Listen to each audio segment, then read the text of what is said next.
Free split type aircon pa din po sa mga buyer ko. Ito po, explain ko sa video na 'to kung paano mag-avail. Regular na empleyado po, active Pag-ibig member. Kasi po, titingnan natin sa payslip kung nandiyan talaga yung contribution na 200 na binabayaran po ng employer. Para po sa mga requirements, smooth lang po. Kasi may qualification po si Pag-ibig. Ano po, ang sahod naman po na qualified below 40 years old is 32,000. Basic, isama mo po yung COLA.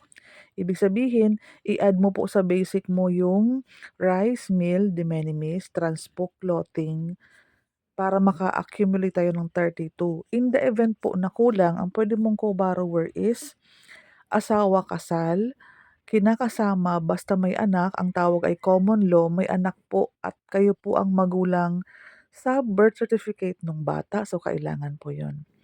Puwede din po ang magulang mo and yung mga siblings mo or yung mga kapatid mo. Mga first degree lang po ang ina-allow na co-borrower. Sa mga requirements, explain ko na lang sa 'pag tumawag ka or magkausap tayo.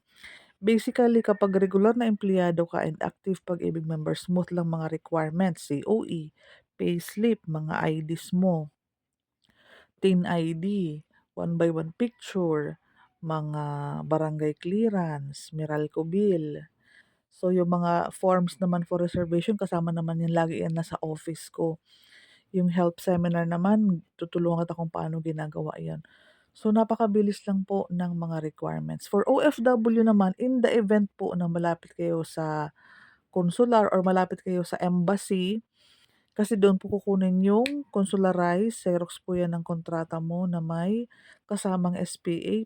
Ang SPA po is para doon sa representative mo na magpipirma on your behalf dahil nga po wala ka sa Pilipinas. Tapos po sa mga requirements, kapag OFW naman, dapat valid ang kontrata.